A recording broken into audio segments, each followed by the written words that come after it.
In the delicate balance of brain metabolism, glucose is king. It is the brain's primary fuel source, and, unlike other tissues, the brain cannot easily switch to burning fat when glucose is scarce. That makes hypoglycemia, a drop in blood sugar, a particularly dangerous condition for neural tissue. Yet the brain is not defenseless.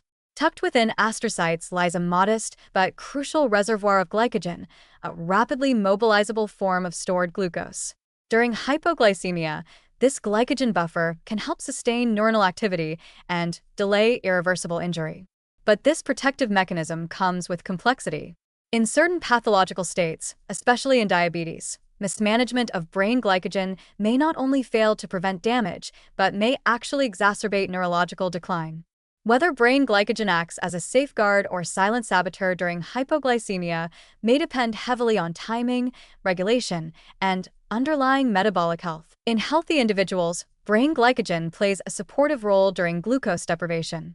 As blood sugar levels fall, astrocytes begin to break down their glycogen stores into glucose, 6-phosphate, and lactate, shuttling these energy substrates to neurons.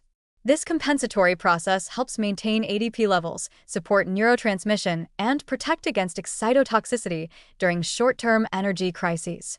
Several studies in animal models show that this astrocyte-derived fuel can delay the onset of synaptic failure and neuronal depolarization during moderate hypoglycemia. It's an elegant system of local resilience, designed to buy time while systemic glucose is restored. But this system is far from bulletproof. In people with diabetes, especially those undergoing insulin therapy, recurrent episodes of hypoglycemia are common, and over time, the brain's glycogen response may become dysregulated. In some cases, repeated exposure to low blood sugar leads to excessive glycogen accumulation in astrocytes, possibly as a maladaptive defense. While this might seem beneficial, excess glycogen can become poorly branched or structurally abnormal, forming aggregates that are more difficult to mobilize when urgently needed. In this scenario, the brain appears to hoard energy, but becomes less capable of accessing it in real time, creating a dangerous illusion of preparedness. Compounding the problem, recurrent hypoglycemia may blunt the body's natural warning signals. A phenomenon known as hypoglycemia unawareness can develop in diabetic patients, where the usual autonomic symptoms, sweating, shakiness, confusion, are muted. This may be partly due to adaptations in brain glycogen metabolism. If glycogen buffering delays the neuroglycopenic symptoms of low blood sugar, patients may not recognize the danger until more serious cognitive or motor impairment sets in.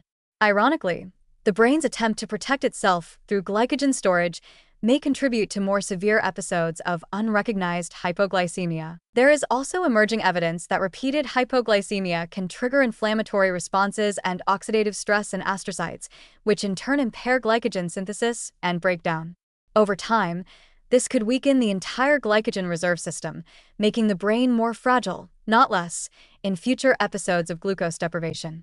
The risk is particularly acute in children with type 1 diabetes and older adults with fluctuating blood sugar levels, groups in which the consequences of silent, prolonged hypoglycemia can be cognitive decline, mood disturbance, or even structural brain changes. On the other hand, understanding these vulnerabilities opens the door to new therapeutic possibilities.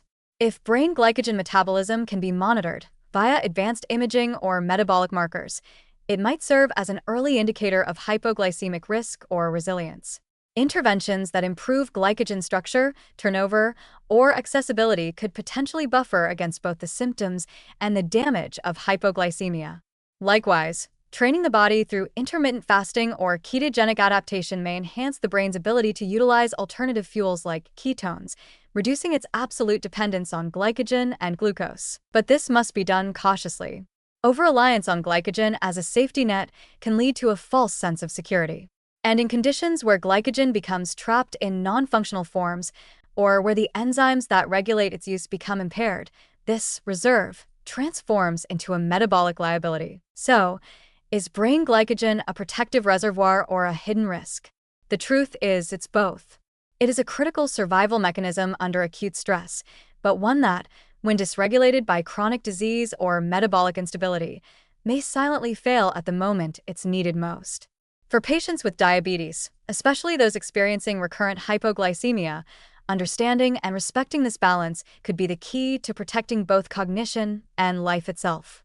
More broadly, it reminds us that energy in the brain is not just about supply, but also about precision, where, when, and how it's accessed may matter just as much as how much there is.